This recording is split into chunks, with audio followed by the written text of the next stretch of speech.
Olá, meu nome é Rayana Luiza, eu sou estudante de fisioterapia do terceiro período no Centro Universitário Descomplica Uniamérica e hoje eu vou falar um pouco sobre a doença de Parkinson na abordagem fisioterapêutica. Então, como podemos definir a doença de Parkinson? Bom, sabemos que ela é uma doença neurodegenerativa e também lentamente progressiva. E o que ocorre nela é a perda de neurônios dopaminérgicos da substância negra, que é localizado no mesencéfalo. Com essa perda, ocorre uma depressão do neurotransmissor de dopamina, fazendo então com que haja dificuldade na estimulação do córtex motor. Com isso, é gerado também a dificuldade de realizar os movimentos. Outro fator é que os sintomas começam a ocorrer quando há 70% de perda desses neurônios. Quando se trata de quadro clínico, nós temos dois tipos de sintomas, os sintomas motores e os sintomas não motores. Ao que se refere a sintomas motores, nós temos tremores de repouso, que ficam ainda mais evidentes quando o paciente está em algum momento de inatividade, e também há a bradicinesia, que é a diminuição da velocidade e da amplitude de movimento. Esse sintoma é um dos mais associados e mais ocorrentes quando se trata de pacientes acometidos por essa patologia, até porque esse sintoma também está associado com a incapacidade da marcha do paciente e da realização de atividades de vida diária. Então, outro sintoma também que apresenta é a rigidez, onde ocorre uma hipertonia plástica, então apresenta um padrão de postura flexionada e também desequilíbrio. Então, com esses dois aspectos, postura flexionada, o desequilíbrio é que aumenta a probabilidade de quedas. Relacionado a sintomas não motores, nós temos os sintomas cognitivos, onde ocorrem alterações bioespaciais e também a ocorrência de demência nesses pacientes. De sintomas psiquiátricos comuns de acontecer, temos a depressão e também a ansiedade. Então, falando de disfunções autônomas, as comuns que têm de ocorrer nesses pacientes é a constipação intestinal e também a disfunção vesical.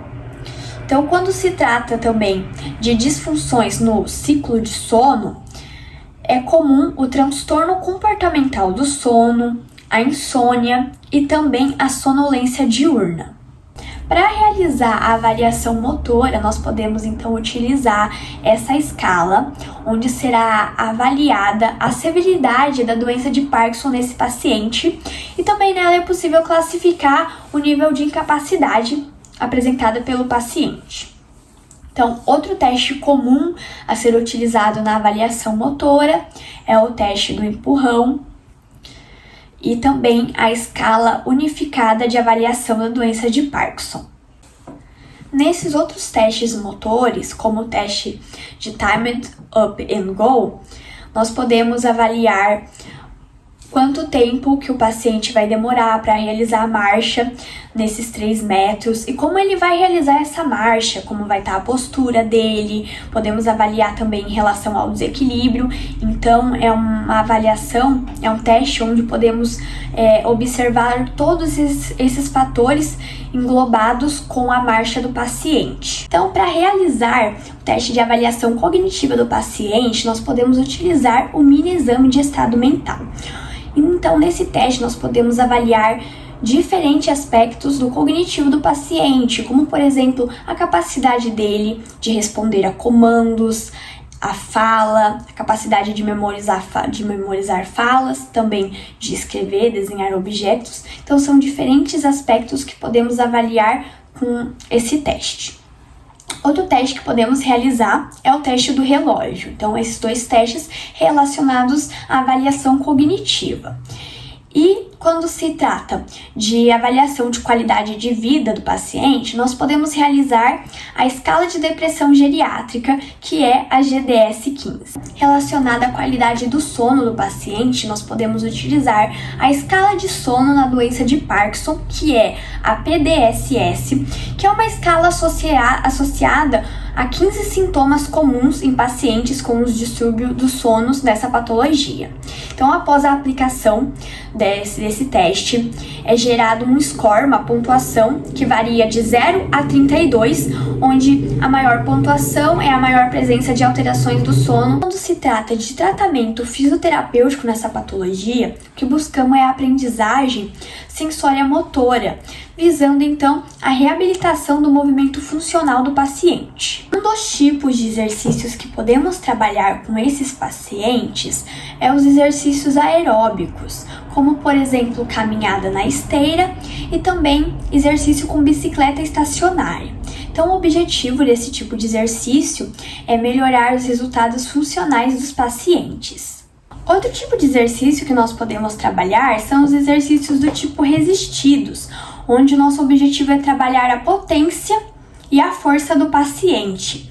Então, para realizar, o objetivo é gerar uma resistência externa contra a resistência do paciente, podendo ser essa resistência manual, gerada pelo próprio fisioterapeuta. Outro exercício que devemos realizar é o treinamento de equilíbrio. Um exercício importante de ser realizado com esses pacientes é a utilização de pistas visuais e de feedbacks externos. Então, nós podemos fazer uma junção dessas pistas visuais com outro tipo de exercício. Então, englobar, juntamente com isso, exercícios de treinamento de marcha, treinamento de equilíbrio.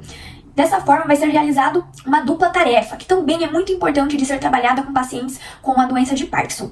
Por quê? Então, qual o objetivo de realizar isso? Com uma pista visual colorida, com uma atividade que envolva essa parte colorida e de força-tarefa, o paciente vai trabalhar o cognitivo e a parte motora ao mesmo tempo. Então, por exemplo, com uma pista colorida, onde ele deve pisar em determinadas cores, então o fisioterapeuta vai dar o comando de, por exemplo, em que cor ele deve andar nessa pista. E com isso vai ser trabalhado o cognitivo dele de responder ao comando, entender a cor, ao mesmo tempo em que vai realizar e trabalhar essa parte motora, realizando a marcha, e ainda com isso, ao mesmo tempo que ele vai realizar a marcha, ele vai treinar o equilíbrio. Então, é de extrema importância ser usado nesses pacientes, essas pistas visuais, englobando nelas a parte motora, a parte cognitiva, enfim, realizando uma junção